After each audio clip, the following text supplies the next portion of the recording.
Il-problema tan-nuqqas tal-liema żgur mhux se tissolva jew tittaffa jekk jiġu għalliema barranin. Dikjarazzjoni diretta mill-għalliema lill-Gvern fejn huma sostnew magħna li hemm il-ħtieġa li l-Gvern jisma' u jimplementa il-proposti tagħhom.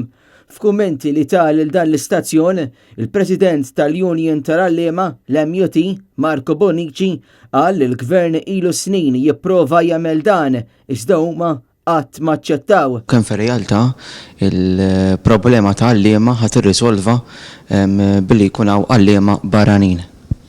Mhijiex is-soluzzjoni. Hija soluzzjoni faċli ħafna kif għadna diġà.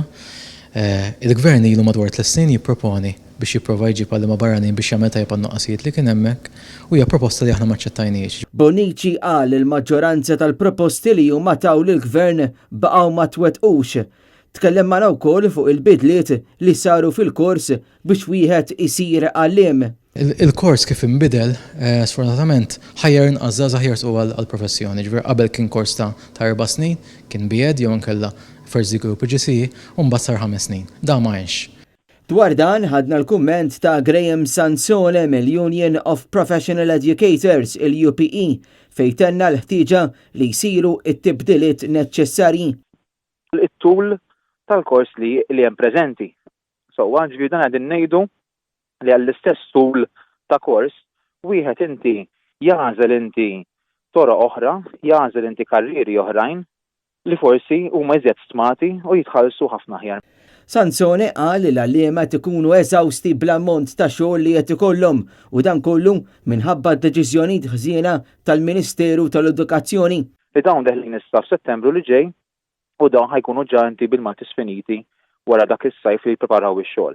Ġifieri m'għadux inti kif kien qabel forsi fil-passat ix-xogħol tal-liem forsi kien attraenti għal forsi fil-familji li jridu irabbu l-familja u għandhom is-sajf għalihom liberu, illum ġurnata is-sajf huwa okkupat b'ħafna xogħol illi ovvjament qed jirriżulta minħabba mid-deċiżjonijiet li tieħu inti l-Ministeru.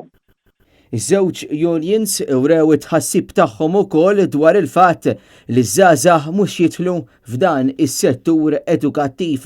Jtiet tara bħala soluzzjoni id-diversi proposti li għamilna li il-maġġoranza tagħhom għadhom ma ġewx imwettqa tal mod tinċentivaw iż-żgħażagħ li jersu il-professjoni u li għalliema li hemm fil-professjoni ma jitilqux.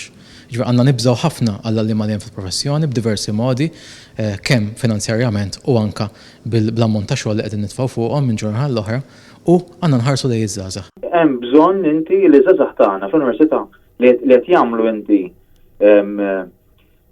il-Masters in Teaching and Learning ikunu inti inċentivati kemm sejf stipendji aħjar. Kemm sija jkollhom inti ħlas addizzjonali fejn dawn inti jkunu ikopru inti mill-ammont ta' riżorsi li jagħmlu. James Aronellu għal Net News.